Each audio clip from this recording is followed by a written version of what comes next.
मुझे लगता है इसमें डिले करने के लिए और थोड़ी सरकार को कुछ फैसिलिटेट करे केंद्र सरकार, ताकि हम लोग बेहतर तरीके से इस एग्जाम को करा पाए। नहीं तो फिर जो जिस तरीके से इन लोगों ने हर चीज से पल्ला झाड़ा है, इस केस में भी ये पल्ला झाड़ेंगे और सारे राज्य सरकारों के मत्थे डालेंगे कि राज्य सरकार की जिम्मेवारी है। राज्य सरकार के पास ना वेंटिलेटर अभी हमारे पास उपलब्ध है, ना बेड उतना सफिशिएंट लोगों के लिए उपलब्ध है, ना हमारे पास वैसे रेस्क्यू सिस्टम हमारे पास इमीडिएट हम जनरेट कर पाए। अरे हमारे राज्य सरकार को किसी ने तो बोला नहीं, आज में मुझे टेलीफोन नहीं आया कि कोई सेंटर्स बनवाने हैं, कहीं बनाने हैं, कहाँ बनाने हैं। और आज हो गई 28-27 तारीख, पहली तारीख को तो सितंबर शुरू है, 3 दिन में सितंबर शुरू है, 3 दिन में हम ऑर्गेनाइज कर लेंगे।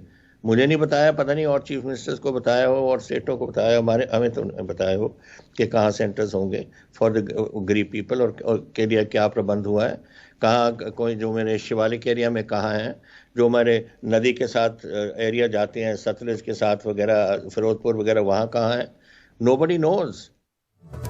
खबरों की खबर में आपका स्वागत है, मैं हूं संकेत उपाध्याय। तो ये थे दो मुख्यमंत्री जो कि ये बता रहे थे कि कहीं ऐसा ना हो कि नीट जेईई की परीक्षा के चलते अगर संक्रमण फैला तो केंद्र सरकार, जो कि बहुत उत्सुक है ये एग्जाम कराने के लिए, वो राज्य सरकारों के मत्थे मढ़ दे कि भाई देखिए संक्रमण हुआ, आप इसके लिए जिम्मेदार। अब ये कहां से आ रही है ये समस्या, ये क्यों बोल रहे हैं राज्य के मुख्यमंत्री, उसका कारण हम अभी आपको बताते हैं। देखिए, एनटीए नेशनल टेस्टिंग एजेंसी जो है, उसने अपनी एक प्रेस स्टेटमेंट जारी की कल, और उस पर उस चिट्ठी में, एनटीए की जो चिट्ठी है उसमें उन्होंने लगभग एक तरीके से कंफर्म कर दिया ये बात जो कि ये दोनों मुख्यमंत्री कह रहे हैं कि जिम्मेदारी राज्य की होगी। तो केंद्र बनाम राज्य शुरू हो गया है, अभी एग्जाम शुरू भी नहीं हुए हैं और छात्रों को एक सॉल्यूशन, कुछ समाधान नहीं मिला है। तो सबसे पहले आप देखिए उन्होंने क्या लिखा है। एनटीए कह रहा है कि हमने चिट्ठियां लिख दी साहब, हमने चिट्ठियां लिख दी राज्यों को। चिट्ठी नंबर 1, वो कहते हैं हमने सारे मुख्य सचिवों को, चीफ सेक्रेटरी को चिट्ठी लिख दी। मकसद यह है कि जिलों के बीच आवाजाही में वो ढील दे दें। अब ये बात सही भी है। देखिए, हमको यहां बताना पड़ेगा कि ये सारी चीजें ऐसी हैं जो राज्य के अधीन आती हैं, और एनटीए ने जब जब एग्जाम कराए हैं तब तब उसको राज्य की ही मदद लेनी पड़ी है, क्योंकि अपने से एनटीए नहीं कर सकता ये सारी चीजें। तो उन्होंने ये एक चीज बताई है। अगली चिट्ठी वो बताते हैं उन्होंने डीजीपी को लिखी है, जो स्टेट के जो डीजीपी पुलिस के मुखिया हैं उनको लिखी है। मकसद ये है कि शिक्षक और छात्र आसानी से आ जा सके, यानी कि फिर जिम्मेदारी किसकी? राज्य। अगली चिट्ठी हम देखते हैं किसको लिखी है? अधिकारियों को। आइए आपको दिखाते हैं। सेंटर पर पुलिस की तैनाती भी डीजीपी की, हेल्थ सेक्रेटरी को उन्होंने लिखा है। उनका मकसद यह है कि नीट संयोजकों की मदद की जाए। हेल्थ सेक्रेटरी के कहां के हुए? राज्यों के। तो सारी जिम्मेदारी एक तरीके से राज्यों की, जो कि हमेशा सही होती है, लेकिन यहां पर इसको अंडरलाइन करना बहुत जरूरी है। तो ये हो गई हेल्थ सेक्रेटरी की बात। आइए अब हम आपको बताते हैं स्कूल शिक्षा सचिव, यानी कि एजुकेशन सेक्रेटरी जो हैं, स्कूल एजुकेशन के सेक्रेटरी हैं, उनको चिट्ठी लिखने के पीछे मकसद है कि जिन स्कूलों में सेंटर हैं वहां सोशल डिस्टेंसिंग हो, यानी कि सेंटर के अंदर जो एसओपी फॉलो हो या ना हो, उसकी भी जिम्मेदारी किसकी? राज्य की। तो ये जो राज्य के मुख्यमंत्री हैं ये ठीक बात बोल रहे हैं, क्योंकि चिट्ठियों में यही लिखा गया है कि एनटीए जिम्मेदारी नहीं लेगा, जो कि कभी नहीं लेता। यह जिम्मेदारी राज्य की ही होगी। उसके बाद एनटीए ने चिट्ठी लिखी है डीएम और डिस्ट्रिक्ट कलेक्टर को। मकसद क्या है? छात्रों की आवाजाही को आसान करें। ये जिम्मेदारी डीएम कहां के होते हैं? राज्य के। मकसद यह है कि कोरोना से बचने के कदमों का पालन हो। तो आप जैसे कि देख सकते हैं कि एक एक करके जो जिम्मेदारी वाली बात है, और यह हमेशा होती है, बार बार यह बात दोहराना चाहता हूं कि हर एग्जाम इसी तरीके से कंडक्ट किया जाता है, क्योंकि राज्यों में हो रहा है तो राज्यों के बिना आप नहीं कंडक्ट कर सकते। यह चिट्ठी लिखना जरूरी है, लेकिन जब राज्य के मुख्यमंत्री आकर के यह बोल दे कि हमें तो पता ही नहीं और 3 दिन बाद एग्जाम होने वाला है, तब अब आप सोच लीजिए कि कैसी स्थिति कंफ्यूजन की पैदा होने वाली है जमीन पर। तो यह चिट्ठी लिख दी है। एनटीए ने एक चिट्ठी सिटी पुलिस कमिश्नर्स को भी लिखी है। उन्होंने कहा है कि सेंटर पर भीड़ नियंत्रण, कानून व्यवस्था, यह सब आप सुनिश्चित करें। तो सिटी पुलिस कमिश्नर कहां का हुआ? राज्य की पुलिस हुई। तो हर फ्रंट में जो चीज जो चुनौतीपूर्ण होगी एग्जाम को लेकर के, वो सारी जिम्मेदारी एनटीए के हिसाब से राज्यों की है। और शायद वही हेमंत सोरेन अपने भाषण में कहना चाह रहे हैं कि जिस तरीके से, ऐसा उनका दावा है कि कोविड के केस में और मजदूरों के पलायन के केस में सारी बातें केंद्र ने राज्य के मत्थे मढ़ दी, कहीं ऐसा तो नहीं है कि इन एग्जाम के बाद अगर कुछ हो गया, संक्रमित कुछ मामले हो गए, तो उसकी जिम्मेदारी भी बहुत ही कन्वीनियंटली राज्यों पर डाल दी जाएगी। लगातार अभिभावकों का यह दबाव रहा कि छात्र कब तक पढ़ता रहेगा और इसका भविष्य खराब नहीं होना चाहिए, एक वर्ष बर्बाद नहीं होना चाहिए। तो छात्रों का भी ये दबाव था और अभिभावकों का भी लगातार जो आग्रह था कि परीक्षा जरूर होनी चाहिए, छात्र का एक वर्ष बर्बाद नहीं होना चाहिए। डॉक्टर राजौरिया हमारे साथ जुड़ गए हैं। आप बीजेपी के सांसद हैं। डॉक्टर राजौरिया, एनडीटीवी से बात करने के लिए बहुत बहुत धन्यवाद। अलका लांबा, प्रवक्ता हैं कांग्रेस पार्टी के, आप दोनों का बहुत बहुत धन्यवाद। मैं पहले डॉक्टर राजौरिया आपके पास आना चाहता हूं। देखिए, कोई भी छात्र, इतने समय से हम ये कार्यक्रम कर रहे हैं, कोई भी छात्र, डॉक्टर राजौरिया, ये नहीं कह रहा है कि कैंसिल कर दो। उनका ये कहना है आप व्यवस्था तो बना लीजिए। वो खुद सुझाव भी दे रहे हैं, वो सुझाव दे रहे हैं कि आप ऐसे ऐसे व्यवस्था बना लीजिए ताकि हम आकर के इम्तिहान दे पाएं। और वो व्यवस्थाएं जैसे कि हम देख रहे हैं नहीं है। राज्य के मुख्यमंत्री कह रहे हैं हमें तो कुछ मालूम ही नहीं।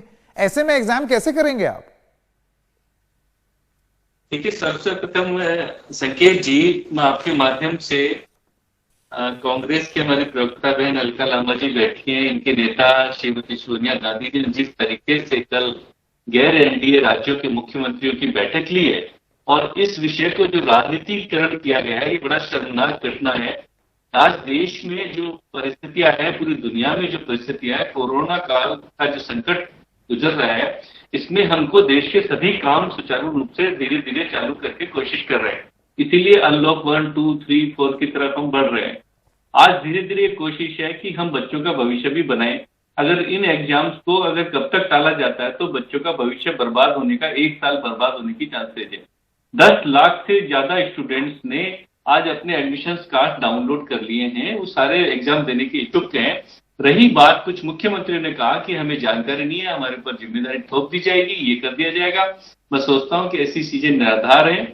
निश्चित रूप से जो ये एनटीए ने जो सारी सूचनाएं दी हैं सभी राज्यों के संबंधित अधिकारियों को, सभी संबंधित लोगों को दी है, नियमित रूप से ये एग्जाम होते रहे। कोरोना संकट के समय में क्या आवश्यक साधन राज्य सरकारों को उपलब्ध कराने चाहिए, आवश्यक सुविधाएं जो कि कोरोना से बचाव के लिए हैं, वो सुविधाएं उपलब्ध करा के किस प्रकार से बच्चों को भविष्य को बनाने में बिल्कुल बिल्कुल डॉक्टर राजौरिया, आपकी बात कहना ठीक है, लेकिन अलका लांबा मैं आपके पास आना चाहता हूं। देखिए, अल्टीमेटली, और ये बात सही कह रहे हैं डॉक्टर राजौरिया कि इम्तिहान इसी तरीके से एनटीए करवाता है। अब जाहिर सी बात है, उनकी अपनी कोई पुलिस तो है नहीं, तो राज्य की पुलिस से ही या राज्य के प्रशासन का जो पूरा सिस्टम है उसी की मदद लेंगे। लेकिन जब राज्य ये कह रहे हैं कि हम तैयारी नहीं है भाई, तो ऐसे में कैसे होगा एग्जाम? बीच में कहीं ऐसा तो नहीं है कि छात्र पिस जाएंगे इस राजनीति में? संकेत जी, मैं जवाब यहीं से शुरू करूंगी जहां से प्रश्न किया गया कि सोनिया गांधी जी ने अपने राज्य, अपने मुख्यमंत्रियों को, उसके अलावा बंगाल की भी मुख्यमंत्री शामिल थी उस आवाज में, अब उड़ीसा और दिल्ली के मुख्यमंत्री भी, 10 मुख्यमंत्री, जो काम प्रधानमंत्री जी को करना चाहिए था, मगर सोनिया गांधी जी ने मुख्यमंत्रियों को बुलाकर पूछ लिया कि क्या चल रहा है आपके राज्यों में, क्या आप तैयार हैं, छात्र क्या चाहते हैं, हो या ना हो तो क्या उनकी समस्याएं हैं। तो उन्होंने साफ रखा है अपनी बात को कि बाढ़ की स्थिति है, कोरोना, अभी फोर्ब्स इंडिया का अभी सर्वे आया है कि 70% मामले छोटे शहरों से और ग्रामीण से आ रहे हैं। आप उन छात्रों के बारे में क्यों नहीं सोच रहे? इनका कहना 10 लाख जो है वो आपने डाउनलोड कर दिए हैं अपने स्टूडेंट्स ने रोल नंबर, पर मैं पूछना चाहूंगी 6 लाख ग्रामीण इन्हीं छोटे शहरों से आते हैं, उनका क्या कसूर है? नहीं, उस पर भी एक थ्योरी है। मैंने बहुत सारे छात्रों से बात की, उनका ये कहना है कि भाई एडमिट कार्ड तो इसलिए डाउनलोड किया वरना पता ही नहीं चलता कि हमारा सेंटर कहां है, फर्स्ट प्रेफरेंस का मिला या सेकंड प्रेफरेंस का मिला। तो ये एडमिट कार्ड डाउनलोड कर देना जो है स्वीकृति नहीं है, उसको इस तरीके से प्रस्तुत ना किया जाए। अलका लांबा, इसलिए कह पा रहे हैं क्योंकि आप बहुत सक्रिय हैं और मैं देख रही हूँ लगातार छात्र आपसे बात कर रहे हैं, आपको अपनी पीड़ा, अपना दर्द, परेशानियां रख रहे हैं, इसलिए कि आप इस अपना कार्यक्रम के माध्यम से कम सरकार तक पहुंचा पाए। ठीक है, हम राजनीति कर रहे हैं, पर संकेत इस कार्यक्रम के माध्यम से राजनीति नहीं कर रहे, इसलिए ये समस्या आपको पता है। हम कोरोना की बात नहीं कर रहे। क्या कहा पंजाब के मुख्यमंत्री ने? सिर्फ इतना ही तो कहा है, 2 महीने आगे कर लीजिए, शायद असम और जो बाढ़ पूरे बिहार में आई है उसकी स्थिति सही हो जाए, शायद अनलॉक 4 जो है उसमें ट्रेनें शुरू हो जाए, आप ज्यादा तैयारी कर पाएंगे। बिल्कुल, मैं डॉक्टर राजौरिया आपसे पूछना चाहता हूं, देखिए इसमें बुरा क्या है? आज की डेट में स्थिति अनुकूल नहीं है, 70,000 मामले बढ़ रहे हैं रोज। मैं आपकी स्थिति समझ सकता हूं। छात्र खुद सुझा रहे हैं कि कई बार ऐसा हुआ है कि थोड़ा और एक्स्ट्रा मेहनत करके सैटरडे संडे पढ़ाई कर लो। लगातार हम लोगों ने छात्रों से समाधान लिया, उनका कहना हम सैटरडे संडे पढ़ लेंगे भाई, लेकिन आप हमको इस मुसीबत में क्यों झोंक रहे हैं? संकेत जी, थोड़ी तैयारी कर लीजिए, उसके बाद एग्जाम करा लीजिए। संकेत जी, बड़ी विनम्रता पूर्वक बताना चाहूंगा कि इस तस्वीर का दूसरा पहलू भी हम देखने की कोशिश करें कि माननीय सुप्रीम कोर्ट ने इस चीज के लिए आदेश दिया है कि आप ये एग्जाम मत रोकिए, एग्जाम्स को करवाइए। कुछ राज्यों के मुख्यमंत्री कह रहे हैं कि भारत सरकार को सुप्रीम कोर्ट में पुनः विचार याचिका लगानी चाहिए। मैं बहन अलका लांबा जी से कहना चाहूंगा कि कांग्रेस को आगे आना चाहिए, और अगर ऐसी इच्छा रखती है तो इनके मुख्यमंत्रियों के माध्यम से और अपने माध्यम से ये इस दिशा में बढ़ना चाहिए। सुप्रीम कोर्ट से इनको जवाब मिलेगा। भारत सरकार सुप्रीम कोर्ट के आदेश की पालना में, बच्चों के भविष्य बनाने में जो भी अपना बेहतर प्रयत्न, लेकिन सुप्रीम कोर्ट ने ये कहा है कि सरकार अपनी मर्जी से चाहे तो इसको पोस्टपोन नहीं कर सकती।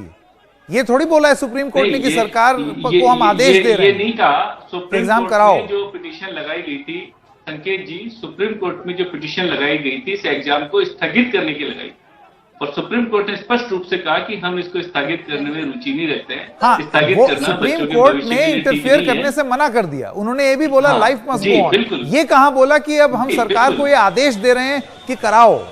सरकार चाहे तो दे, सुप्रीम कोर्ट को आप हटा दीजिए एक बार इक्वेशन से। अभी तो छात्र बनाम सरकार हो गया ना। नेशनल टेस्टिंग एजेंसी के वकील ने कहा सुप्रीम कोर्ट में ये पॉलिसी मैटर है, आप इसमें हस्तक्षेप मत करिए। सुप्रीम कोर्ट ने कह दिया हम नहीं तय करते, हो ना हो ये केंद्र सरकार तय करेगी, छोड़ दिया। अभी आप देखिए ये क्या कह रहे हैं, अगर हमें जाना है तो हम दोबारा सुप्रीम कोर्ट में जाए। बिल्कुल, जो 11 छात्र 11 राज्यों के गए थे वो निराश हुए, सरकार से उम्मीद कर रहे हैं, पूरा कैंपेन चल रहा है, लेकिन सरकार के कान में जूं नहीं गई। इसीलिए आज सोनिया गांधी जी के नेतृत्व में दूसरा पहलू देखिए ये भी है, इनिशिएटिव लेते हुए नहीं, दूसरा पहलू डॉक्टर राजौरिया का जो दूसरा पहलू वो प्रस्तुत करने कह रहे हैं, हमको वो बात भी सुननी पड़ेगी। बहुत सारे ऐसे छात्र भी हैं जिनसे हमने बात की है जो कह रहे हैं हमको तनाव हो रहा है भाई, हमारा एग्जाम हो जाए, हमारा ईयर वेस्ट ना हो। ऐसे में मुझे ऐसे लगता है डॉक्टर राजौरिया कि क्या सरकार को अपनी तरफ से इन छात्रों को रीच आउट नहीं करना चाहिए था? क्या कोई हेल्पलाइन नहीं होनी चाहिए थी? क्या कोई जरिया नहीं होना चाहिए था कि हम छात्रों को बता पाए? स्टेक होल्डर्स की मीटिंग बुला लीजिए एक बार। आज प्रधानमंत्री इतनी क्या इतनी अफरा तफरी क्या है? ये ना कोरोना पे बात हुई ना एग्जाम पे बात। किसी छात्र ने ये नहीं बोला कि कैंसिल करो, किसी ने भी नहीं। बिल्कुल, सब कह रहे हैं पोस्टपोन। किसी ने नहीं कहा। पंजाब के मुख्यमंत्री तक कह रहे हैं सिर्फ 2 महीने आगे कर दीजिए, हालात बेहतर। डॉक्टर राजौरिया जल्दी से संकेत जी, देखिए जो देश में कोविड-19 के कारण जो विपरीत परिस्थितियां तैयार हुई है, दुर्भाग्यपूर्ण कुछ पार्टियां, या मैं विशेष तौर से मेरे अलका जी से बोलूंगा, कांग्रेस जिस तरीके की राजनीति कर रही है, आपको अपनी बात रखनी है तो माननीय प्रधानमंत्री जी से, हमारी सरकार के जो शिक्षा मंत्री, प्रधानमंत्री जी के पास समय कहाँ है? मोदी आने से समय मिले तो आप वो सुने ना। और अगर लोकतंत्र के अंदर श्रीमती सोनिया गांधी जी ने मुख्यमंत्रियों को बुलाकर लोकतंत्र में बात एक सेकंड, समय खत्म हो गया मेरे पास। मैडम मैं चाहूंगा कि आप बीच में डॉक्टर राजौरिया अपनी बात खत्म कर ले, मेरे पास समय खत्म हो रहा है बहुत जल्दी। डॉक्टर राजौरिया, प्रधानमंत्री जी को शिक्षा मंत्री को करके जो है उदाहरण। डॉक्टर राजौरिया, आपको नहीं लगता है कि सारे स्टेक होल्डर्स को बुला के एक सोल्यूशन, समाधान निकालने का एक प्रयास, छात्र खुद समाधान दे रहे हैं, कम से कम सुन तो लीजिए। निश्चित रूप से, लेकिन वो अपनी जिद, अपनी तानाशाही पे अड़े हुए हैं। एक second doctor Rajoria, last comment. Supreme court में भी जाएंगे तो उन्हें पता है क्या होने वाला है, यानी इन्हें मालूम है सुप्रीम कोर्ट में दोबारा भी गए तो क्या होने वाला है, इन्हें कैसे पता होता है? ये बहुत हैरान करने वाली बात। अलका जी कोई जिद नहीं है, कोई अहंकार नहीं है। आप लोग इस चीज को, शास्त्री भवन से देश नहीं चलेगा। 6 लाख। चलिए समय खत्म हो गया। डॉक्टर मनोज राजौरिया और अलका लांबा, मेरे पास समय खत्म हो गया है। हम इस पर और आगे भी चर्चा जारी रखेंगे। वक्त है एक छोटे से ब्रेक का, अभी हाजिर होते हैं।